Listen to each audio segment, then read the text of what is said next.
ताजा अपडेट्स के लिए सब्सक्राइब करें हमारे YouTube चैनल को और साथ ही बेल आइकन को दबाएं। जहां वैश्विक संक्रमण से पूरा देश जूझ रहा है, तो भला देश के ख्याति कहे जाने वाली कंपनी भारत संचार निगम लिमिटेड यानी BSNL में भी लॉकडाउन का असर देखा जा रहा है, जिसका असर यहां काम करने वाले अधिकारी व कर्मचारियों पर भी देखा जा रहा है। आलम यह है कि यहाँ के कर्मचारियों को अपने वेतन के लिए भी इंतजार करना पड़ रहा है, जबकि BSNL में काम करने वाले कर्मचारी अपनी मिलने वाली तनख्वाह पर ही आश्रित हैं। श्रमिक मंत्र संवाददाता ने BSNL प्रधान महाप्रबंधक संजय कुमार सिंह से कर्मचारियों को मिलने वाले वेतन में हो रही लेट लतीफी पर प्रतिक्रिया ली, तो उच्च अधिकारी संजय सिंह ने बताया कि जिस प्रकार से लॉकडाउन संपूर्ण देश भर में लगाया गया है, जिस कारण BSNL के कारोबार पर भी असर हुआ है। प्रधान महाप्रबंधक ने कहा कि BSNL में होने वाले सभी खर्च हमारे विभाग के कारोबार पर ही निर्भर करता है। उन्होंने बताया कि जैसे ही व्यापार पुनः पटरियों पर लौटना शुरू होगा, तो BSNL भी अपनी आर्थिक स्थिति को चुस्त दुरुस्त करने का काम करेगी। लेकिन हैरानी की बात तो यह है कि BSNL में कर्मचारियों की कुल संख्या लगभग 1.5 लाख है, जिसमें से अब तक लगभग 80,000 लोगों ने ऐच्छिक सेवानिवृत्ति योजना ले चुके हैं। बावजूद भी संचार सेवा में देश की नंबर 1 कही जाने वाली कंपनी अपने आधे खर्च कम करने के बाद भी आर्थिक स्थिति से उभर नहीं पाई है और BSNL की ऐसी दशा हुई है अपने थके हुए सर्विस देने की वजह से। वरना ये वही संचार कंपनी है कि अपनी फास्ट व बेहतर सर्विस देने के नाम से जानी जाती थी। वहीं अब BSNL देहरादून में कार्यरत उच्च अधिकारी संजय कुमार सिंह ने बताया कि अब पुनः अपनी सर्विस और अधिक बढ़ाने की दिशा में वे काम कर रहे हैं और अगले वर्ष तक अपनी फाइबर सेवा के साथ साथ 4G लॉन्च करने का प्रयास कर रहे हैं। कारण BSNL आज की दौड़ में पीछे होती दिख रही है, उसकी एक वजह ये भी रही है कि जहां आज अन्य कंपनियों ने अपना 4G मार्केट में लॉन्च कर दिया है, तो BSNL अभी तक 3G तक ही सीमित है।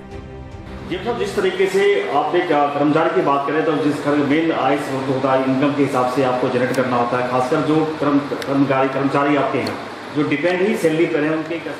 BSNL में, क्योंकि जो BSNL का जो भी चाहे वो सैलरी या अन्य खर्चे जो भी हमारे ऑपरेशनल खर्चे हैं, बिजली किराया और जो भी या नेटवर्क एक्सपांशन है, ये BSNL को अपनी ही आय, स्वयं की जो आय है उसी से हम लोगों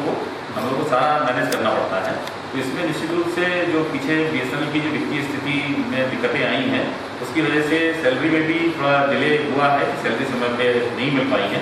तो अब आशा है कि VRS के बाद, क्योंकि हमारे काफ़ी एम्प्लॉई ने VRS लिया, उसके बाद आशा है कि स्थिति सुधरे। लेकिन थोड़ा सा ये कोरोना की वजह से भी आय में और थोड़ा सा कमी आई है बिजनेस में। तो उम्मीद तो है कि जल्दी स्थिति सुधरे और वापस जो सैलरी है वो समय पे सभी हमारे जो कर्मचारी हैं उनको मिले, और दूसरे भी हमारे जो खर्चे हैं उनमें भी काफ़ी हमारे पेंडिंग हैं, लंबित हैं उनके जो खर्चे, वो भी हम नियमित रूप से कर रहे हैं। जी सर, आपके कर्मचारी की बात करें, कर्मचारी जो है 80,000 मायने रखता है कि वह बड़े बल्क संख्या में उन्होंने VRS ले लिया, आपका लोड जो है वर्कलोड कम हो गया, तो उसके भार भी कम हो गया आपका सैलरी की, उसके बावजूद भी इसको मैनेज नहीं कर रहा। मेरी बेसिक आपकी दिक्कत क्या है? अब इसमें तो थोड़ा सा जो है ये हमारा पूरा जो, जैसे आपने 80,000 की बात की, पूरे ये भारतवर्ष में पूरे में जो 80,000 की जो संख्या है पूरे भारत की है, और जो पूरे खर्चे का मैनेजमेंट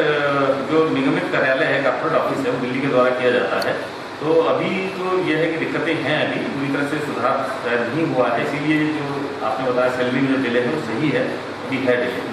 तो अब बाकी तो जैसे फंड का आवंटन वहाँ से होगा पूरा, क्योंकि आय और व्यय पूरा वहीं से ही मैनेज होता है, तो जैसे फंड का आवंटन होगा उस हिसाब से स्थिति सुधरेगी। आशा है कि जल्दी ही ये स्थिति सुधरे और हमारे कर्मचारियों को सभी को समय पे हमारी सर, एक अहम सवाल आपसे, आप 3-4 साल पीछे लेके चलते हैं, आपके विभाग एक अपने तोती बोलते थे, एक नाम BSNL का ब्रांड नेम था,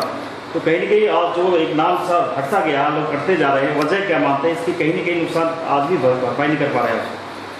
आप सही कह रहे हैं, और उसमें कहीं ना कहीं थोड़ा सा तकनीकी का भी है। जैसे